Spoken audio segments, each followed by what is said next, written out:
के पक्ष में खबर दिखाया है कि विपक्ष के लिए? नहीं, हमने ये दिखाया कि यूजीसी है क्या, और यूजीसी को समझाया लोगों को, फिर लोगों पे छोड़ दिया कि वो डिसाइड करें। तो मैं क्यों डिसाइड करूं कि यूजीसी है ये गलत है? आप ये बताइए, मैं ये बताऊं कि फायदेमंद है ओबीसी एससी के लिए? फिर वही बात कि यूजीसी पे एक लंबा डिस्कशन हो सकता है प्रभु। अभी आप ये बात करिए कि मीडिया की जो मैं उसी में बात कर, मीडिया की बात कर रहा हूँ। उस पे नहीं, आप थोड़ा इधर हो जाए। आप वापस आइए कि मीडिया की जो आवाज दबाई जा रही है, मीडिया पे आप भी मीडिया है। बात सुनिए, जब आपने हम मीडिया वालों को, बहुजन मीडिया वालों को लॉलीपॉप फेंक दिया नरेंद्र मोदी ने, हम वाह वाह मोदी वाह मोदी करने लग गए।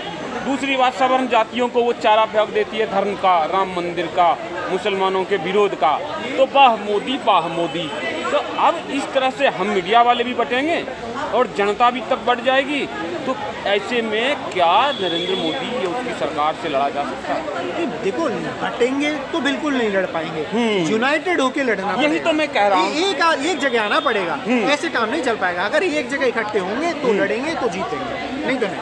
और ये लास्ट सवाल है मेरा, सनातन का मुद्दा है, धर्म का मुद्दा बीजेपी हमेशा चलाती रही है और आगे भी चलाएगी।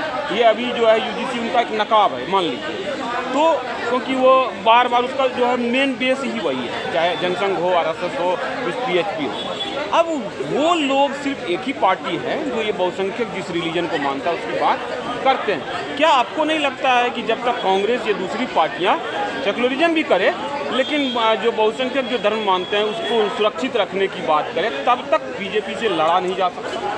देखो सर, बीजेपी बहुत बड़ी पार्टी है, बहुत बड़ी, मतलब बहुत बड़ी। आप उससे अलग अलग होकर नहीं लड़ सकते।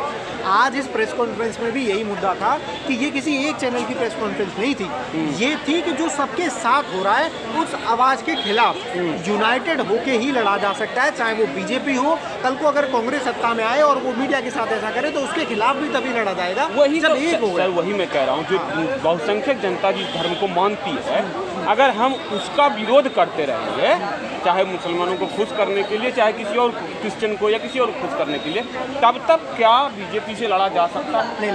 नहीं लड़ा जा सकता। ये आपने बहुत ईमानदारी सी बात कही, बहुत सारा बात आपको दुख लगा होगा। मैं मानता हूँ दोस्तों, आप लोग कमेंट कीजिए कि जब तक बीजेपी की रणनीति है हिंदुत्व, उसी के तरीके से ना उसको घेरा जाए, क्योंकि हिंदुत्व पे भी बहुत सारा गलत काम वो करती है। आज तक कश्मीरी पंडितों को वहाँ नहीं बता पाई है, जम्मू कश्मीर में। तो उस पर बाद में बात कर लेंगे।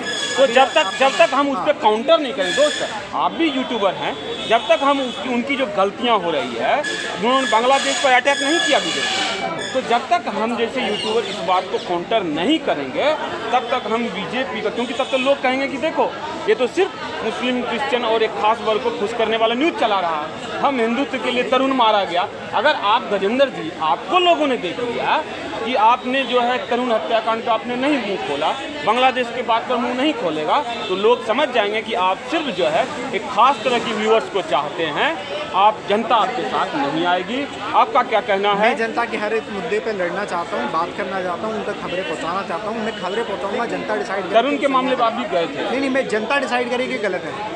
ठीक है, धन्यवाद। दोस्तों, गजेंद्र सिंह जी मेरे सामने हैं और युवा हैं। मैं पहली बार में इनको कई बार देखा, पहचान नहीं पाया। आज पता चला कि भाई साहब, मैं बहुत खुश भी हूँ, आज लड़ूंगा भी इनसे, झगड़ूंगा भी, लेकिन भाई के नाते, कि भैया इनका जो है लाखों में है।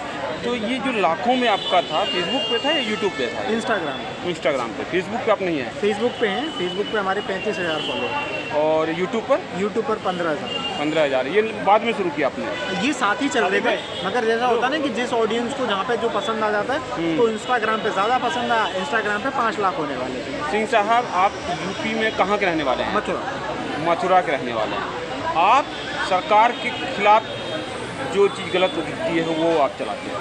नहीं, ऐसा खिलाफ नहीं है, मेरी सरकार से कोई दुश्मनी नहीं है, सरकार ने मेरे कोई पैसे नहीं चुराए, मगर जो खबर है मैं उसको खबर के तरीके से दिखाता हूँ। अब वो सरकार को अपने खिलाफ लग रही है तो इसमें मैं कुछ नहीं कर सकता। आपने जो है कंटेंट कब से चलाना शुरू किया जाए? मैंने 2022 से न्यूज़ डिगी की स्थापना की थी, 1 जनवरी 2022, और तब से लगातार हम लोग न्यूज़ डिगी के हर प्लेटफॉर्म पे, न्यूज़ डिगी की वेबसाइट भी है जहाँ पे खबरें लिखी जाती हैं, और बाकी चारों सोशल मीडिया प्लेटफॉर्म्स पर हम लगातार मजबूती से काम कर रहे थे। जिसमें इंस्टाग्राम पर चल रही खबरें, इंस्टाग्राम पर हमारी ग्रोथ ज़्यादा थी तो वो सरकार को तेजी से चुभी और उसको इंस्टाग्राम को बंद कर दिया। न्यूज़ डिग्गी नाम से। हाँ, न्यूज़ डिग्गी नाम तीनों आपका न्यूज़ डिग्गी है से। सब जगह न्यूज़ डिग्गी है। अच्छा, कितना जो है आप कथा न्यूज़ डिग्गी पे?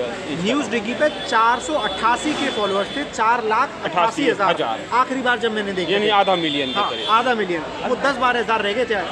आपको क्या लगता है सरकार ने क्यों बंद किया होगा? आपको क्या लगता है कोई भी इंसान आपके रास्ते में अड़चन क्यों डालता है जब आप उसका काम खराब कर रहे होते हैं? अभी 5 राज्यों में चुनाव हैं और हम वो खबरें दिखा रहे हैं जो हो सकता है उनको चुनाव में नुकसान दें, तो सीधी सी बात है चुभेंगे ही चुभेंगे। हमने दिखाया कि उन्होंने 50 करोड़ का डेफर्मेशन डाल दिया मुकेश मोहन पे। अब आप जो है, जैसे कुछ लोग अभी इन्होंने श्रीवास्तव जी थे, पूरा नाम नहीं जानता मैं, उन्होंने कहा कि सरकार को ख़त्म कर दो, तब जाकर के हम पत्रकारिता को बचा सकते हैं। आपका क्या मानना है? तो आपको क्या लग रहा है अगर सरकार हमें ख़त्म करने पे तुली है तो ये तो वही लड़ाई है कि अंग्रेजों को भगाना ही पड़ेगा तभी आज़ादी मिलेगी, तो अगर इनको हटाना ही पड़ेगा तभी मीडिया स्वतंत्र हो पाएगा। सीधी सी बात है। आपने कहा, आपको क्या लगता है? मैं अपनी बात बताता हूँ। इस देश में किसी के बाप की औकात नहीं है कि मीडिया को ख़त्म कर दे।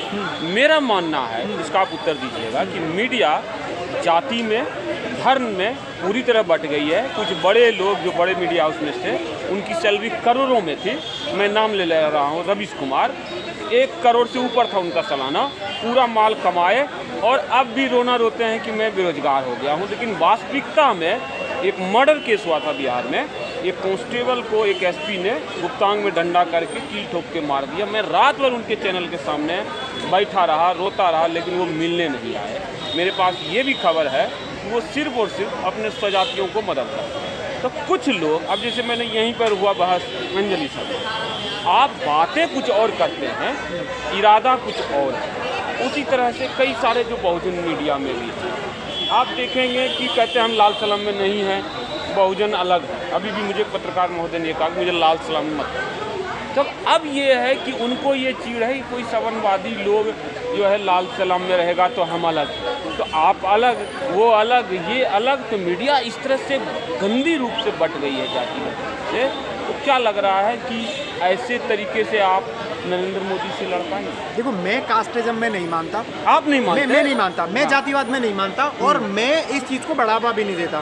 तो मैं जो पत्रकारिता करना चाहता हूँ वो मैं भारतीयता के नाते करना चाहता हूँ। मेरे पास अगर कोई भी स्टोरी आती है, हमारे न्यूज़ डिग्गी का नंबर बहुत वायरल है और हमें तमाम पूरे भारत से स्टोरीज आती हैं, महाराष्ट्र के किसी गाँव से, उत्तर प्रदेश के किसी गाँव से, तमाम जगह से।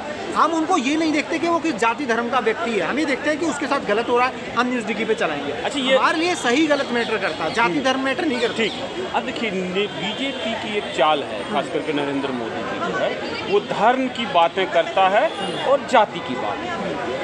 कल तक जो लोग नरेंद्र मोदी को गालियाँ देते थे, यूजीसी नाम की एक चिड़िया आई, जिससे मुझे नहीं लग रहा उससे कुछ खास फायदा होने वाला है पिछड़े दलितों को, क्योंकि वो तो सत्ता में बैठे हुए हैं। उनके ज़्यादातर मुख्यमंत्री इस देश में, प्रधानमंत्री, राष्ट्रपति, ओबीसी और एससी है, वही एक दूसरे को सता रहे हैं। मेरा मानना, मैं उदाहरण भी दूंगा अगर कोई पूछेगा तो अब जब सत्ता में भी हैं और आपको यूजीसी नाम का चीज़ दिया और आप उसको लॉलीपॉप समझ करके नरेंद्र मोदी जिंदाबाद करने लगे, कोई माई का लाल नहीं है, यूजीसी हटा नहीं सकता है, तो आपको तो चंगुल में ले लिया जाति के आधार पर। आप मीडिया के मुद्दे पे बात करें तो ज़्यादा ठीक। मैं उसी की बात कर रहा हूँ, मीडिया की बात पर।